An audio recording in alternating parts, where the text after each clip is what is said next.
Hi, everybody. I'm here, Guillaume Close from Validate Venture Partners, and we're here with Gary Fowler from GSD Venture Studios. And we're going to talk about scale-ups, scaling your business, and scaling in the US in particular.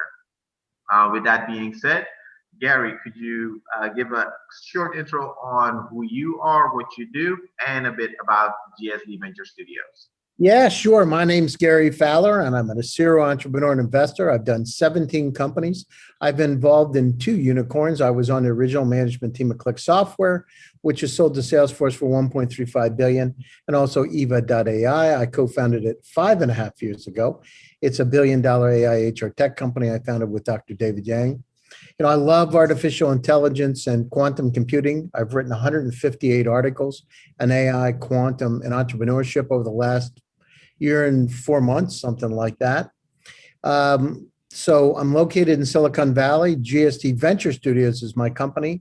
Get You Done Venture Studios, which is a premier AI and quantum venture studio located in Silicon Valley.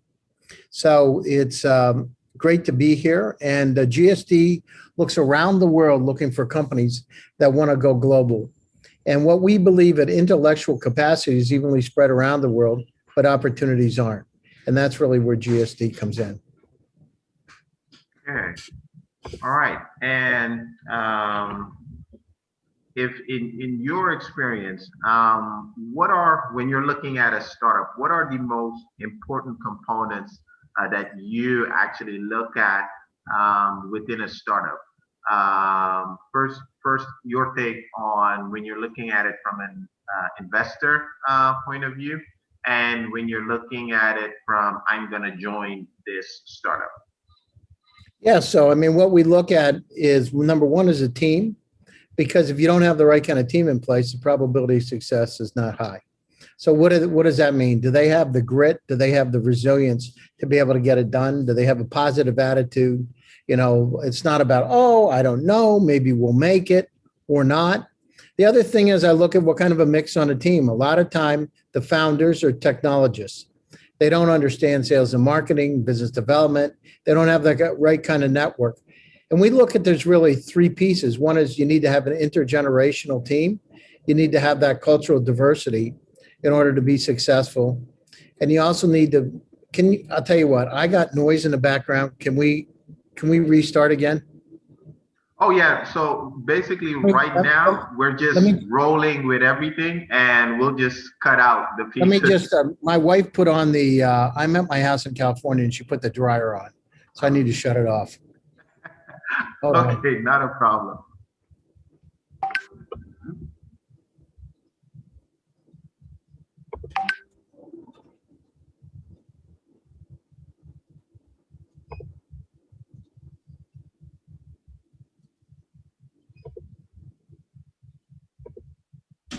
Bunny. Bunny.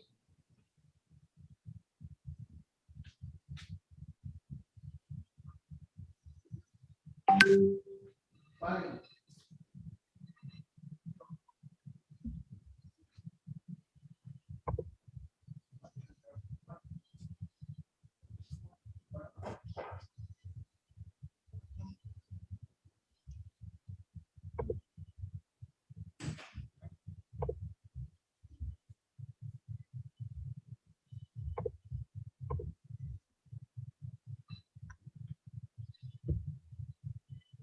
Sorry about that. No worries, no worries. I forgot, it's been a year since we've been at the house out here, so I forgot how loud the washer and dryer are. Well. Okay, sorry about that. Let's go. Yeah, we'll just start from the top of the question. So I'll ask the question and then you can go. Okay, so the question is, what are the most important components when you look at a startup as an investor, and when you look at it as to, okay, I'm going to join this team, I believe in them to take it to that next level? Yeah, so I mean, the situation's a team is number one by far, because you need to have, I call it the rule of 3s. You need to have somebody that's operational.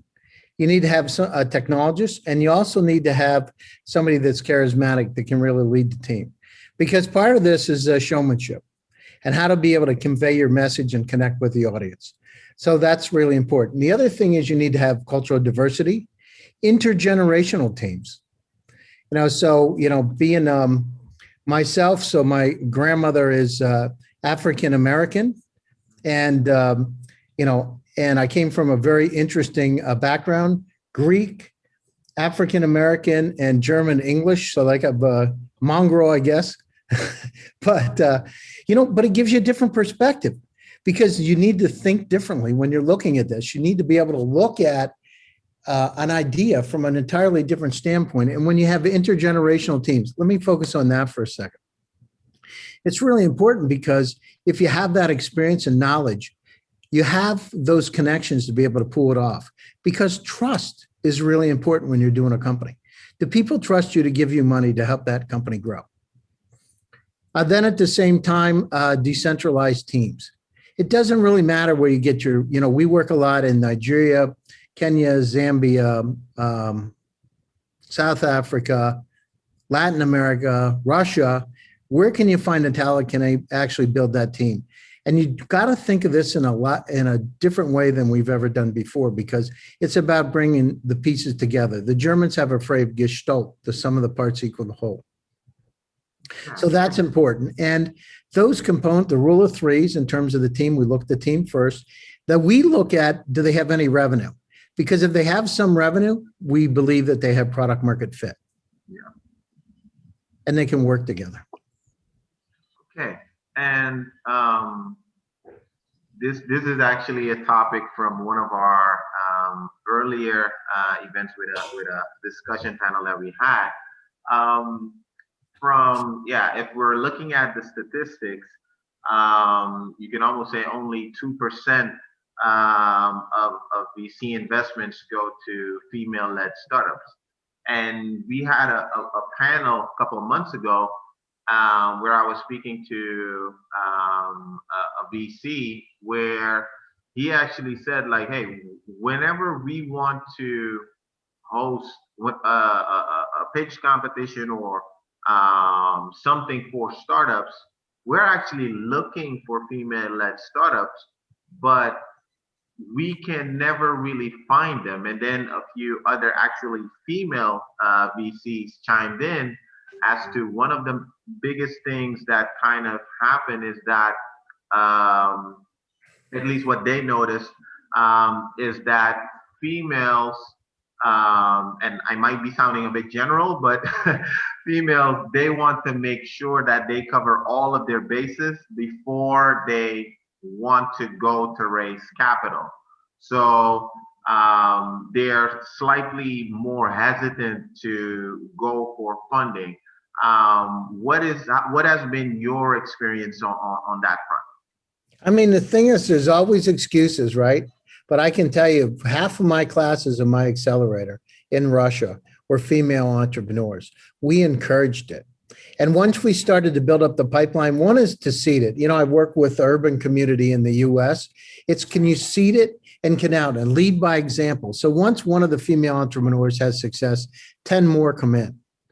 And you got to lead by example. So a lot of it is leading, if you look at it, there aren't a lot of minorities that are the CEOs of companies. Why is that? It's not because they're not geniuses. It's because the opportunities aren't there. They don't focus on it. They're looking at other things. So what we got to do is show them its potential, that those dreams can come true. I'm a farm boy from Pennsylvania. I grew up in a 500-person village on the side of a mountain, Amish on the right, Mennonites on the left. And here people, they said, well, what are you going to do when you grow up? Are you going to go down and work in the factory? And the situation is, but you got to have those dreams. You got to visualize. You got to paint those realities in front of you, and you got to make those dreams come true. And part of it is believing that you can do it. If you're going to be successful, going through life, you got to paint those mental pictures. What do you really want? And it doesn't have to be the financial thing. Paint what you want to be. And if you do that, the universe lines up and those dreams come true. Great. And I completely agree with you on that. And I think with that being said, a lot of entrepreneurs actually underestimate social pressures, because at least in my experience, um, whenever you get started with your startup, with your business, society is almost like, well, it's never going to work, almost until you get that Exactly. breakthrough. Yeah. Exactly. You know, the thing, I'll tell you a story. This is a real story. So I was 21 years old. And so I happened to be, this was on a Saturday. I was in a magazine store at the time. This is many, many years ago. And I like to read books. So anyhow, I was in the store and I got in there and I saw architectural magazines with floor plans of houses. So I looked in there. I thought, oh, this is great. Why don't I see these houses in my town? Now, I was fresh out of graduate school, came out and I said, huh, that's interesting. And I visualized it. So this is on a Saturday. On Monday, I had martial arts classes. I would take classes in the morning at 5:30 in the morning. So I had my classes. And I was taking jujitsu classes at the jujitsu and taekwondo. And I had my jujitsu class. The master comes in, he says, 6'3" black belt. He comes in and I said, what are you doing, Dale? And he said, oh, not much. The construction's really slow. Now, I just looked at the magazine. So I said, well, can you build this house? Because I had the magazine out of my car. He said, sure. So I built the first house. I built that house, and within 4 months I completed it, and I made $42,000. That was a lot of money. We were talking 30 years ago, 30 plus years ago. So I understood that, I had no knowledge of building. Well, of course, I grew up in a farm and the middle of the country, so you learn a lot of things, or the middle of Pennsylvania. But at the same time, I never built a house, but people loved those houses. And I started next thing I built 2 more. And each one of those houses I made $35,000. And I completed them in about 4 months. And then I built more. Then I built a house. I bought the top of a mountain and built a house. That house was about a $300,000 house. I made about $140,000 on that house. So I understood, and I didn't change the design that much. I just made it bigger so I could contain my costs. I understood what the costs were. So it wasn't like, oh, well, this is going to cost that much more. It can't cost that much more. It's the same house. Yeah. So I built it. And what happens is, you could do it. My biggest house had 87,000 bricks. So it's a matter of visualizing your dream. A lot of what you do in life is about visualizing where you want to go and what you want to create. And if you visualize it, those things come true. Definitely agree with you on that. And that kind of leads me to my next question. Since we're talking about that mindset, some entrepreneurs are right in the middle of it, where they're kind of stuck, where it's like, hey, I'm doing the work, I'm running the business, but I'm not moving forward. I'm not moving backwards. What do you say to entrepreneurs that can't get out of their own way to move forward? They need to find somebody else that can help them move out of their way. They need to have a partner that kicks them in the butt to be able to do it. I mean, if you can't do it, you got to figure out. That's part of entrepreneurship. It's not focusing on the problem, but thinking about a solution. Definitely. And if you think about this is another story. So those same martial arts classes. So I went for my black belt. I had a grandmaster Kwan, Hawaii Kwan. Anyhow, this came up for my black belt test, and he ends up bringing a 2-inch cinder block cap. I don't know if you've ever seen a cinder block cap, but these things, if you put them on the ground to break them, it's not as hard. But try holding it in your hand and breaking it with your fist. It's a whole different experience. And he looks at me, and with penetrating eyes, he said, "You do." And he holds it out, and it looks at me, and he said, "Strong mind." And I'm thinking to myself, there's no way I can do this. But then I started to think about life, and life is about getting through those objections. And I pulled back, and I smashed through it. I could not believe I did it, right? But I did it. And it just points that, if a guy like me can do it, small country boy from Pennsylvania, small town, anybody can do it. You got to believe in your dreams. And if you believe in those dreams, they come true. And by the way, it's infectious. If you spread the word out and people believe in you and like to be around you, they start to buy into your dreams and your story and the kind of things you want. And storytelling is important too. You got to develop a capability to be able to tell a really powerful, strong story. Definitely. And I think that's very, very, very true. And in your experience, going now to startups, to scale-ups, what have you seen? Because it's always you can say you're stepping up a level to go from, hey, I'm just running around with my startup to getting up to scale-up level. What have you seen are the most important factors that entrepreneurs need to keep in mind when they're going up that ladder, getting up to that next level? Well, I mean, part of it is that you have to look at, whatever it takes for the company to grow, that's what it takes. Sometimes company founders hold on to their companies too long. They're not really the person to run the company at a certain level, over 50 employees or 100. They're really good at developing technology, but they're not really good at management. They're really good at developing technology, but they're not good at sales, marketing, business development, nor do they want to be. And so the ones that fail are the ones that aren't willing to give up or to bring other people on. And the other thing is to make sure that you share the pie. It's about, you create a pie where the wealth gets distributed throughout the company, you grow, your business grows. But if you don't do that, you fail. You got to treat people fairly. Life is about being fair to people. And if you're fair to them, by the way, they're fair back. Doesn't matter where you are. People said when I first went over to Russia in 2001, well, actually 1992, but I moved there in 2001. Oh, you're an American. What would you be doing in Russia? How are you going to do this? Russians aren't going to really want to be involved in technology, et cetera. But I said, what are you talking about? I mean, you got mathematicians and scientists. Hello, this is where it starts. So it's about believing and keeping that positive attitude. The glass is half full, not half empty. And if you do that, a lot of the entrepreneurs, they have this, cultures. I don't know, maybe, so-so. It's not about so-so. Can you do it or not? Do you want to do it? Do you think an investor wants to hear, maybe I can do it? They're not going to invest. I wouldn't take money out of my pocket.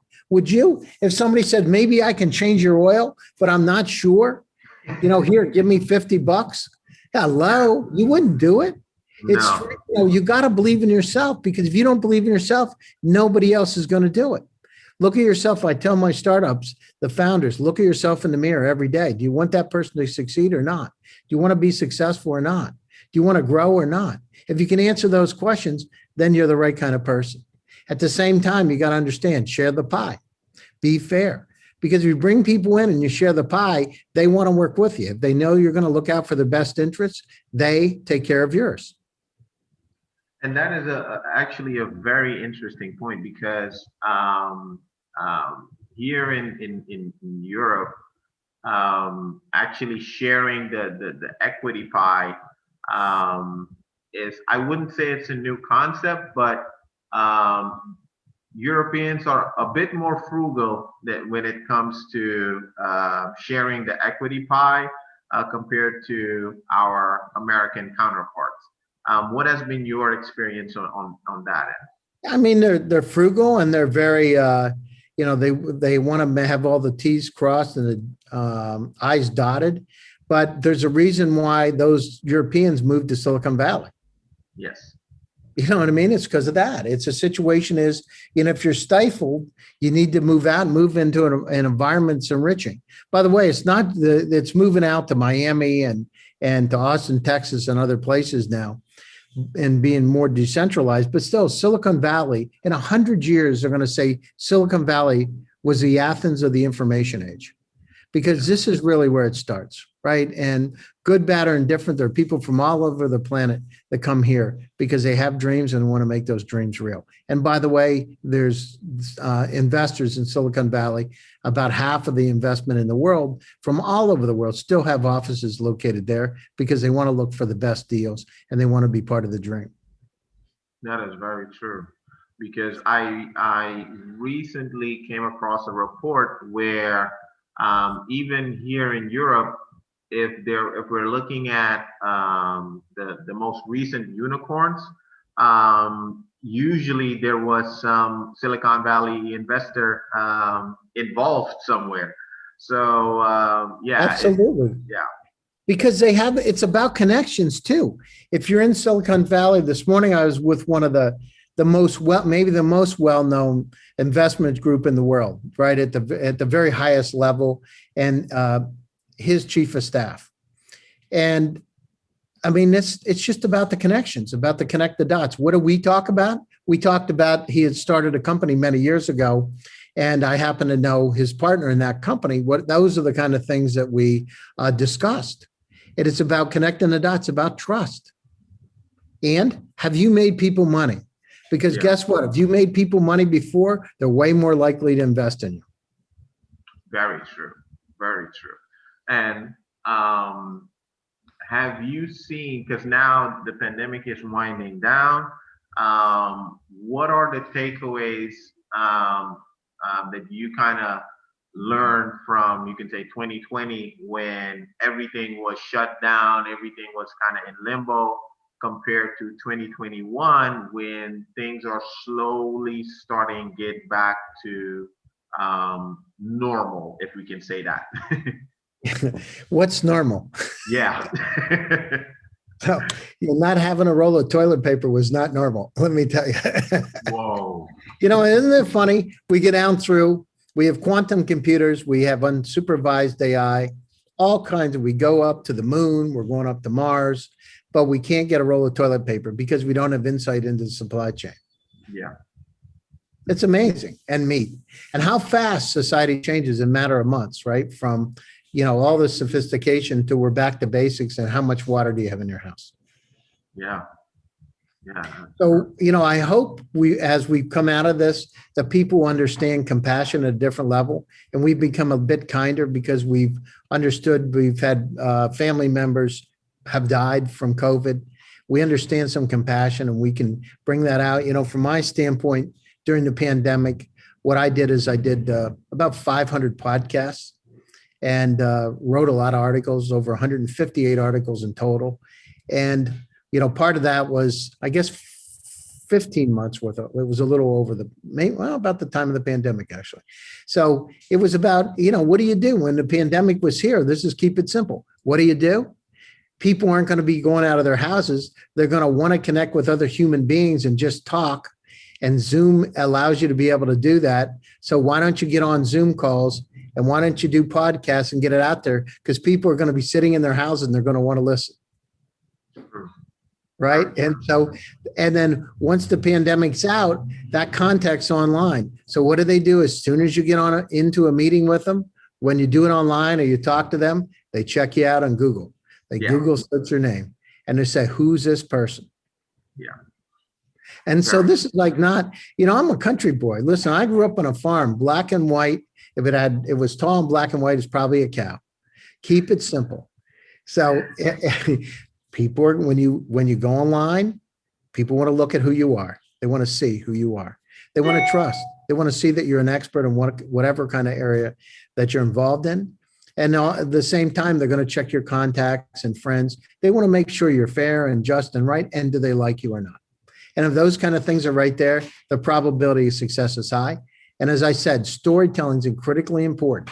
How good are you evolving and creating a story that's powerful, potent, and direct? Very true. Very true. All right. And when you're, so for you, it was mostly kind of looking at kind of adjusting and pivoting to what's happening. For the startups that are kind of that had to make adjustments in that period, and are kind of right now looking at, okay, I made adjustments then, will it still be relevant now? What would you say, what advice would you give them to look at before they make any decision? I mean, the thing is, life's about pivoting, isn't it? Yeah. I mean, you never know. Like, life can, as Steve Jobs said, come at you like a ton of bricks.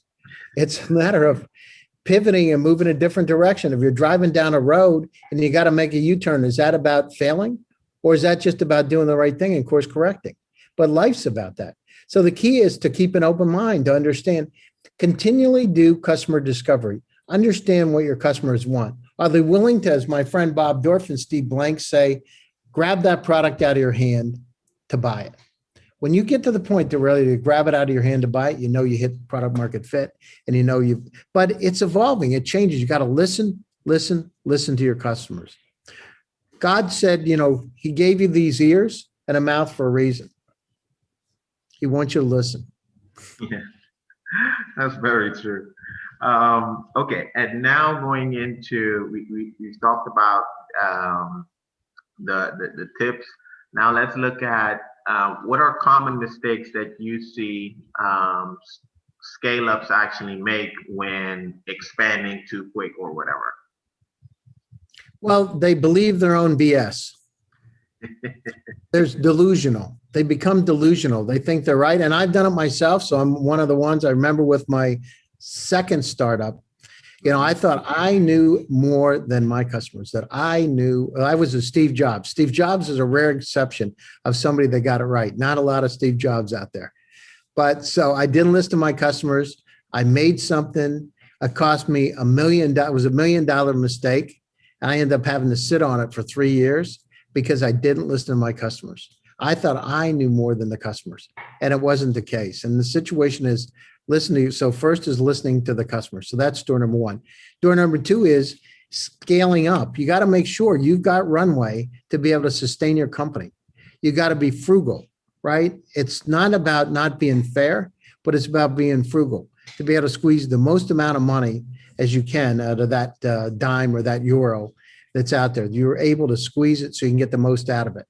From my standpoint, with doing Yva, although I raised over $7 million at that time, I had rented office space, shared space. I didn't want to spend the money. I had really good business cards, et cetera, flying coach, keeping the expenses down. Because, when the investors come back and they look at it and they look through the financials, et cetera, you just want to do it. I mean, I don't spend money on going to first class or business class. Personally, I don't care if it's to Europe or where it is. Maybe I'll have a aisle seat, but keep it down. Treat it the way you would want to, you do in your life, and be fair. I remember one time these guys had raised money, and then one guy went out and bought a new BMW convertible. I'll never forget this. Right after they paid themselves some fat salaries, I said, this is just not right. How can you do that? I mean, it's, keep it lean.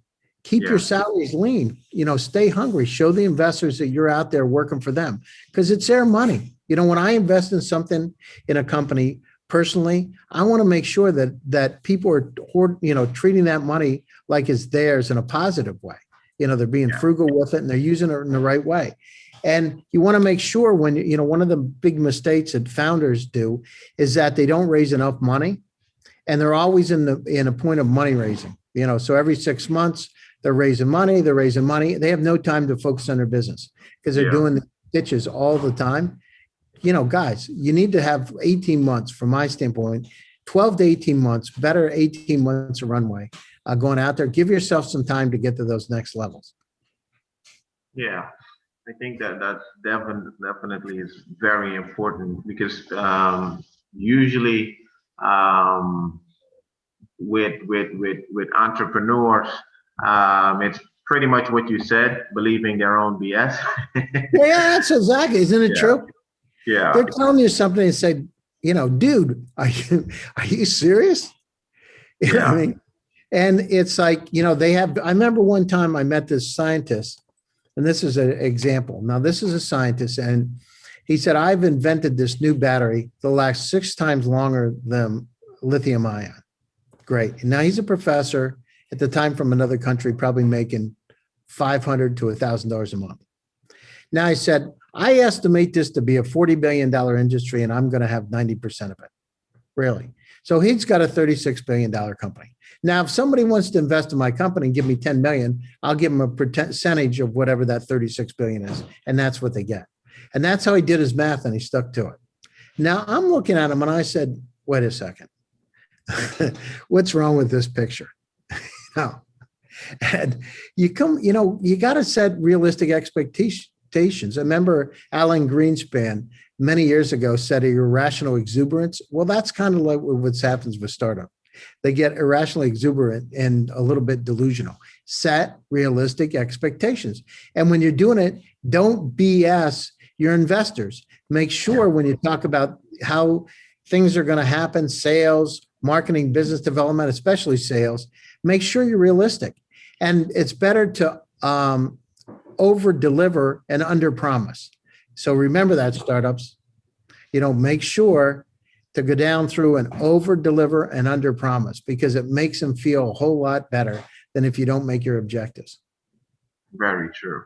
And when you're looking at, because you're pretty much international, if you were to give, you can say, outside startups or scale-ups advice on scaling and expanding onto the US, what would be the main 3 things that you would say they should consider? I mean, the situation is, you got to look at it. The US, Silicon Valley is a port to the rest of the world.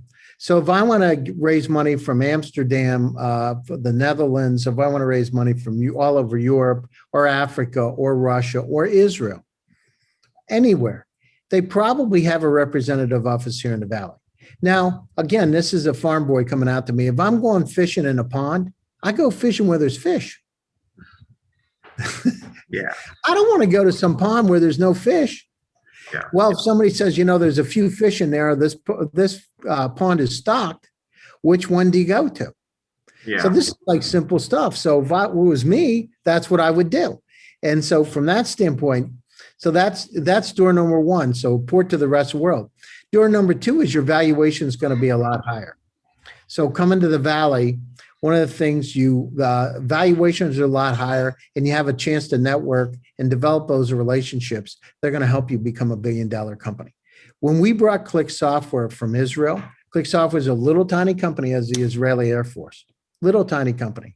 Came over to Campbell, California. We did an IPO. After the IPO, a number of years later, Salesforce bought the company for $1.35 billion. But I was on the original team, sales, marketing, and business. Actually, that company, marketing and business development, senior vice president. And it was simple stuff. Company was called IET. We changed the name of the company to Click Software. I said, well, this is a name. Let's try this. People said, I've heard of the company. They couldn't have heard of the company. I made it up. They said, I've heard of course, because I took 2 names, Click and Software, and people think of mouse clicks and they talk about software all the time. So it was especially at that time, it was very easy. Yeah. Oh, I've heard of that company. They couldn't have. And so make something interesting. And then I came up with a very edgy ad. And, when I did that at the time, probably wouldn't be as appropriate now. But at the time, you had RuPaul and other folks were doing these advertisements. And so I came up with a real edgy ad that caught people's attention. So be good at marketing. It's like building. Scott McNeely from Sun Microsystems told me one time, the reason that we were working out of a garage is because we had the sexiest boxes, the nicest boxes, and we sent those out to customers and they thought we were a big company. We'd spent a lot of money on having nice boxes. All right. So that's, those are just some of the tips going out there. And the other thing is understand what you're going to get into. When you come to the Valley, you need to have those contacts and connections. So it's really important to have people that are connected in the Valley to be able to help you. I've been doing startups for 37 years. So imagine in 37 years who you know. Yeah, whole Rolodex. Rolodex. And, you know, when you call people up that are famous and they're your friends and you're jacking around and talking smack to them on the phone, you know, just having fun with them, you know, Yeah. and then you're at their house and you see somebody else that's internationally known in some other area, you know, it's kind of funny because you're still having fun with them. Yeah, yeah, no, I can definitely see how that works, and I think one of the main things from Europe going to the U.S. It's the first biggest thing I think is the culture difference that people always kind of need to get used to. And what would you say for startups going from actually the U.S. over to Europe? Well, I mean, the thing is, be humble. You know, sometimes U.S. startups are not humble. And the situation, I learned that by living in Russia almost 14 years on and off.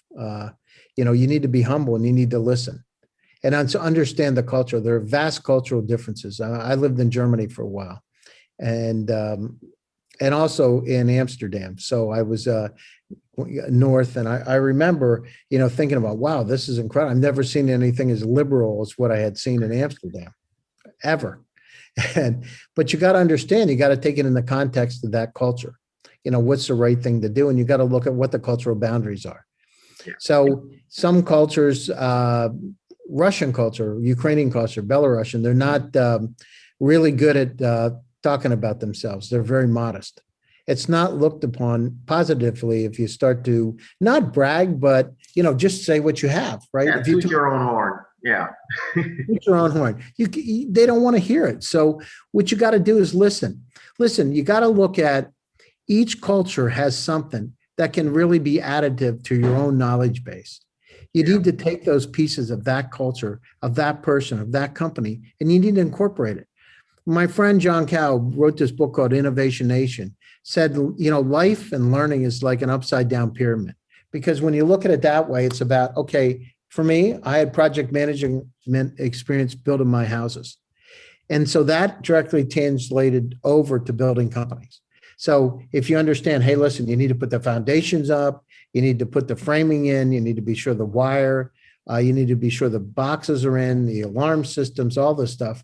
In order to complete the house, you can't miss a step, and you need to have approvals. So building a company is kind of the same way. You got to take a step-by-step approach. At the same time, you've got to, it's like building a house. You need to know what it's going to look like at the end and have some idea.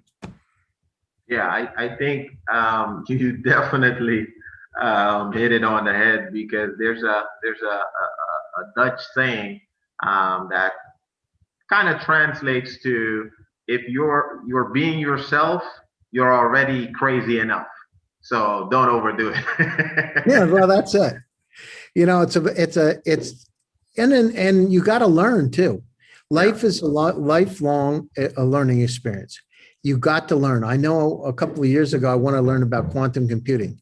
So what did I do? I started to interview quantum physicists from all over the world, Harvard, MIT, Princeton, and I started to understand what was happening.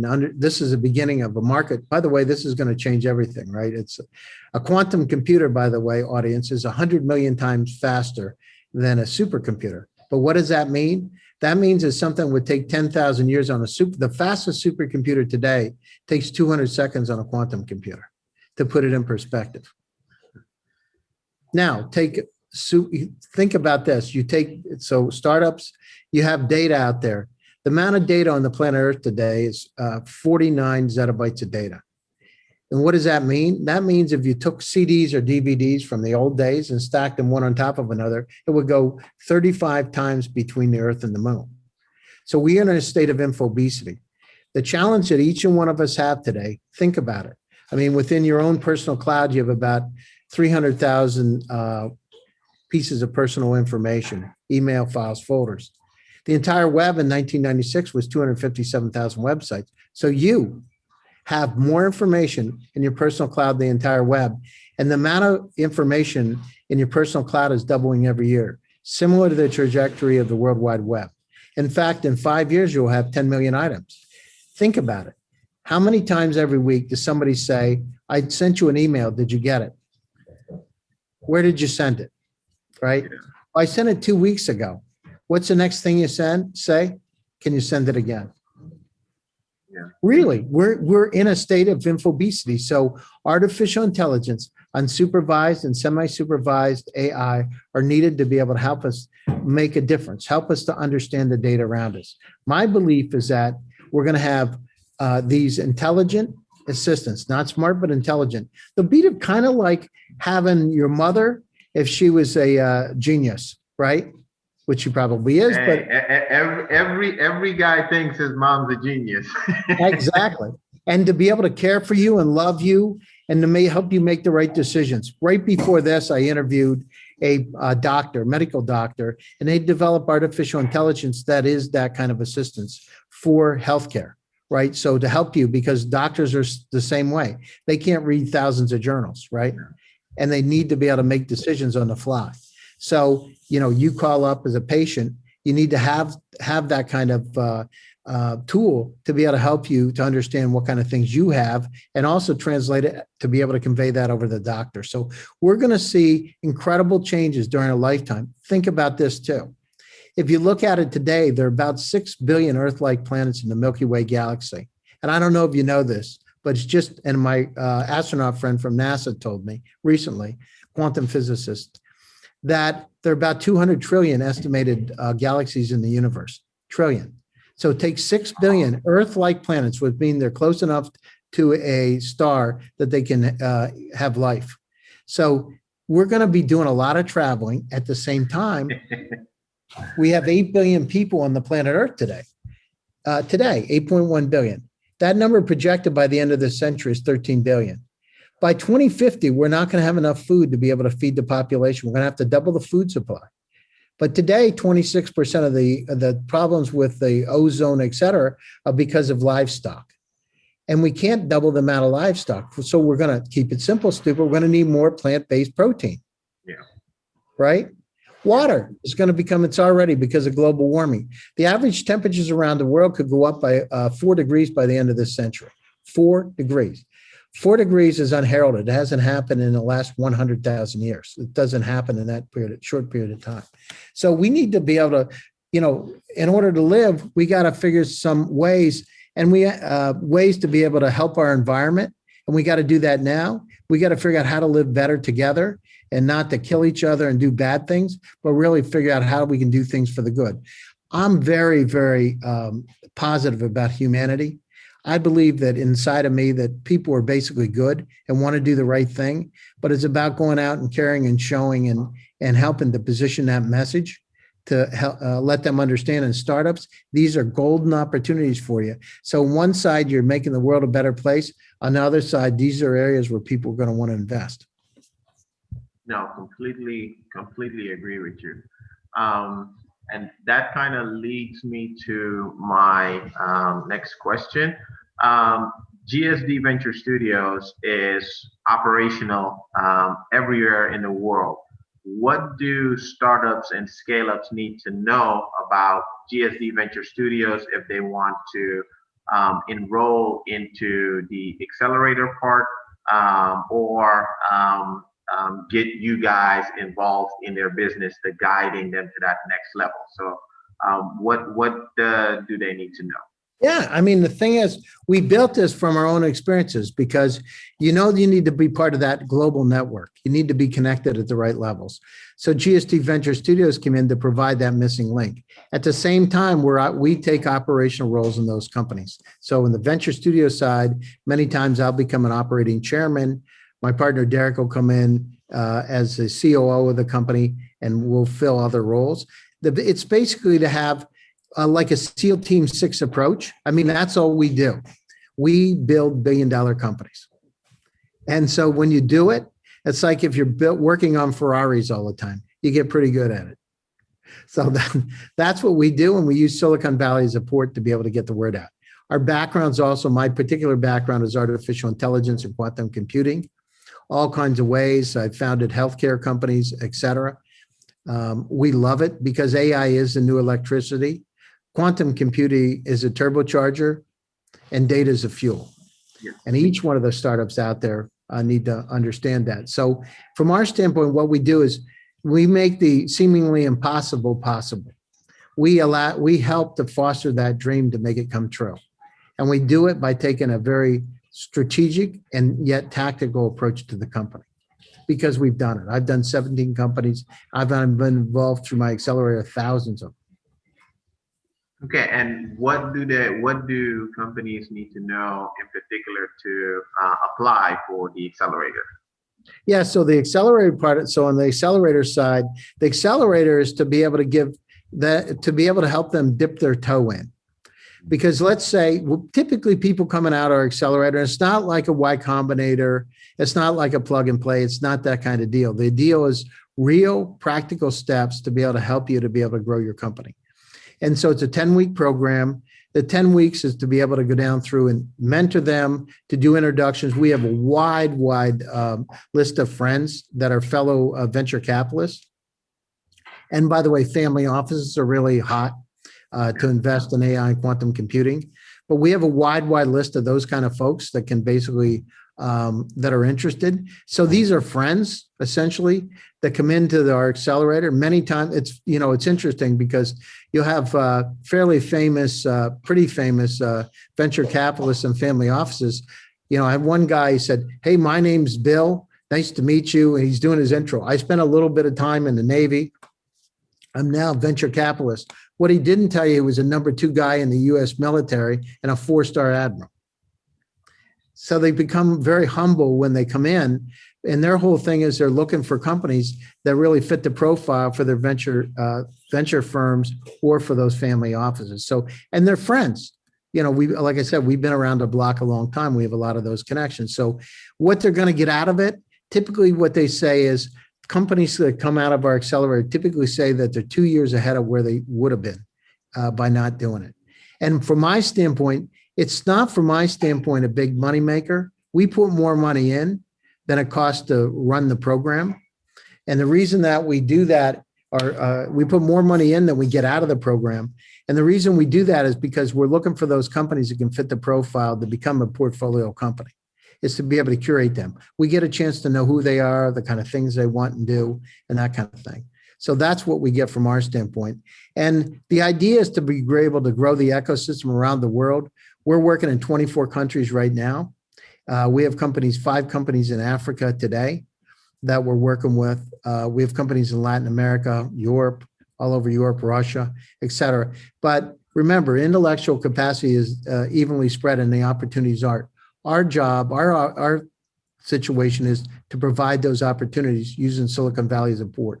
We're from Silicon Valley. We have an office in Silicon Valley, and we have a lot of connections and a network here because we've had success. I've done 2 unicorns, as I said, and Derek's also been involved in unicorn.